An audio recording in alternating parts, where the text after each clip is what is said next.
guys. Guys, could you make sure your hats are tilted back a little bit so we can see face? Thanks, John.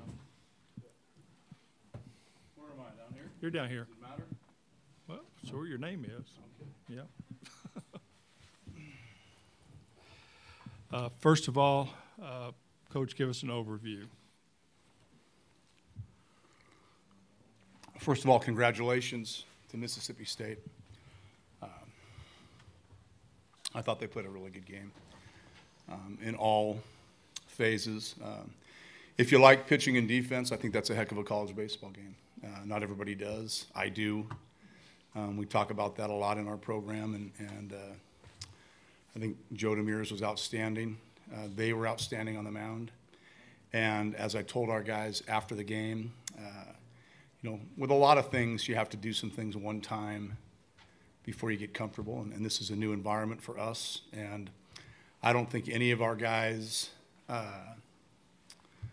weren't up to the challenge. I think they just pitched us so well. They did a nice job when we had runners in scoring position to making pitches, and we got a little jumpy because we knew who we had on the mound, and we felt like if we could get one, one might be enough. So Monday for us will be a different day. We're looking forward to it, but congratulations to Mississippi State. Okay, we'll start with questions for the student athletes. Again, raise your hand. We'll get a mic to you, and we'll start right here. Larry Stone, Seattle Times. Joe and Levi, what was it like being in a game like that where you could tell early that one run might make a difference for your first game in the College World Series, and it's a game like that? Joe, you begin, please. Yeah, well, we pride ourselves on pitching and defense, so, we've been there before, we've done that. So it was just another game for us. It was just who's going to score first, and they happened to score first, so good for them, but I think we played a hell of a game. Levi. Obviously a tough loss for us, and we played hard, they played hard. It was going to come down to one or two runs that decided the winner of that game. Joe pitched his heart out for us, and Hardy came in behind him and did the same thing. We played great defense behind him. Just couldn't get that hit, couldn't get guys around the bases well enough to score enough runs to support our staff. And the result was what it was. But, I think in terms of our strengths as a team, we, performed how we were supposed to perform. And, offense comes and goes in the game of baseball, and that's how it is. But, we were full of effort today, and we're on the bad side of it, I guess. Aaron. Aaron Fitt, D1 Baseball. Levi, you had a chance to make a lot of great plays today, but I imagine playing behind Joe, you probably get a lot of chances to make those plays. I mean, how much fun is it to play behind a guy that pounds his own and gets as many ground balls as he gets and works as fast as he gets? I mean, does that really help you guys as defenders behind him? Absolutely. It gets us in a rhythm early, and Joe's around the zone early, so guys are putting the balls in play. You look around the infield, and we got guys who can make not just the routine play, but plays outside of the routine play. And, today, like I said, Joe got us going early, got us in a rhythm with some ground balls early, and, that helps us further into the game to make those spectacular plays, which we had a couple tonight. So, yeah. Next question for the student athletes. Aaron, once again. Kind of the other direction there, Joe. You see these guys making all these highlight reel plays behind you. I mean, that's got to be fun for you as a pitcher. How much fun was it to see those guys doing that again for you like they have all year long? Yeah, like you said, they've done it all year long. So I know that I can just pound the zone and let them pound it into the ground, and I got a good D behind me that'll pick me up, and we saw it firsthand today. Okay, once again, Larry. What's this week been leading up to this game been like for you guys? First time here and all the pageantry and everything, and how do you think you're going to bounce back against Oregon State on Monday? Levi, you start, please.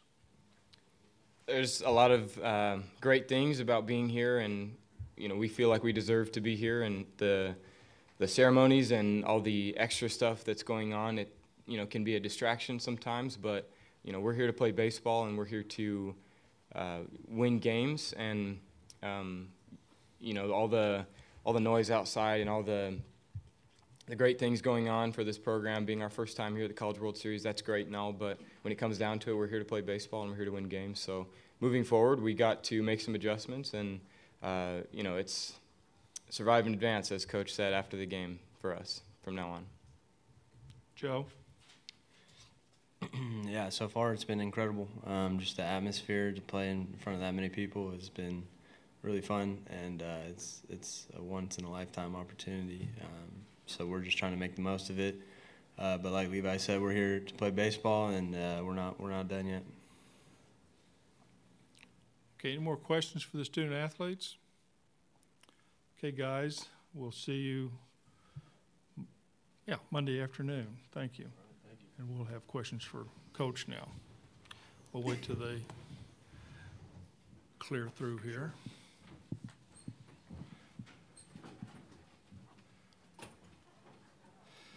Now, questions for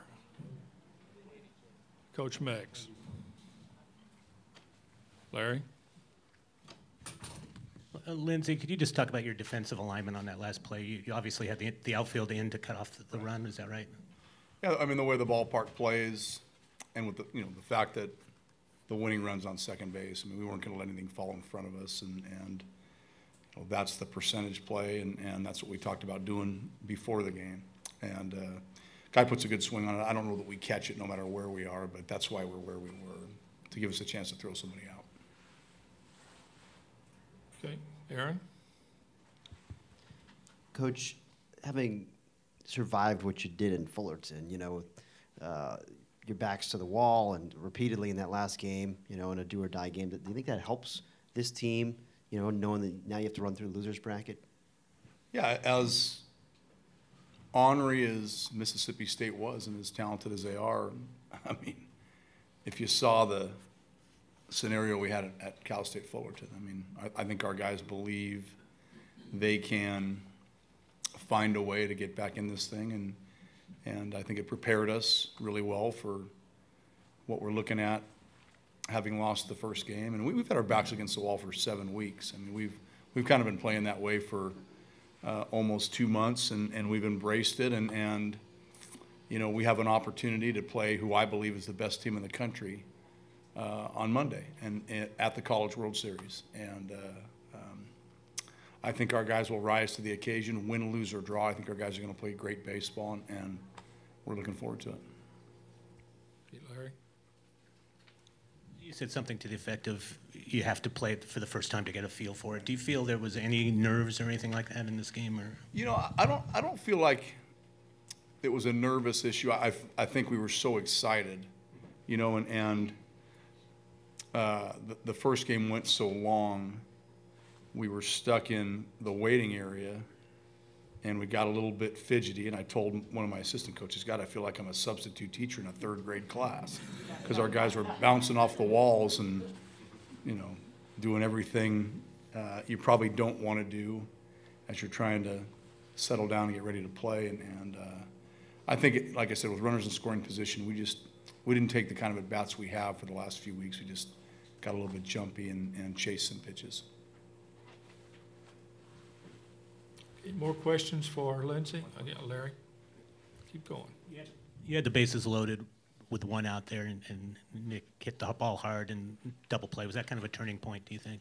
Yeah, I think if we could have got the lid off there, we might have been able to get a couple more, because it was early enough that I don't think they were interested in going to the bullpen at that point in time. So, that's a huge moment for them. And Nick gets a good pitch to hit, and he's the guy we want up there in that situation, and he just kind of hooked it. You saw his last at bat, he stayed inside, the ball went to right center, and he hooked that one to short. The guy makes a really good pitch. It's a fastball down and away, and it's a quality pitch. Keep back over in the left. Alex Sindelar, White and Blue Review. How special is Levi Jordan? He made some unbelievable plays tonight, and I don't know if a lot of us have been able to see that all season long. But, can you just talk about, how good he was tonight defensively? Well, what you saw tonight, honestly, is what he's been doing for 4 years, and he's an elite defender. I've been doing this for a long time. I've coached a lot of great infielders, and he'll go back to second base when we're done, and he enters professional baseball with the Cubs. But I think he has a chance to be a big leaguer because he can play all three positions on that infield. And the thing about Levi is he makes it look like it's routine. I mean, he makes the routine play look routine, but he also makes the extraordinary play look routine. And the footwork's off the charts. It's always a good throw. There are no wasted steps. I mean, we've kind of joked about it. It's like watching Dancing with the Stars because he never takes a false step. We have time for one more question for Lindsay. If anybody wants it, and Aaron does. Coach, you're probably, I mean, it's old hat seeing Joe Demers do this today, but to do this, you know, this kind of performance on this stage, can you put that in perspective and given the context of his career? Yeah, I think on both sides. I mean, I think everybody knows there was one walk tonight in the entire game, and it was an intentional walk. And Joe just finds a way, whether it's the two-seamer to get a ground ball, whether it's a 2-0 slider to get back in the count. I mean, I know JK, our pitching coach, loves when Joe's out there because we get into negative counts on purpose. He'll wave a fastball purposely so he can throw a 1-0 change. And I mean, you can't do that with a lot of people. I mean, that's a big league feel for three different pitches. And people sometimes don't give him the credit that he's due because he's not throwing 96 miles an hour. But I mean, he can make any pitch anytime, under any circumstances. Lindsay, thank you. We'll see you Monday afternoon. Okay, thank you.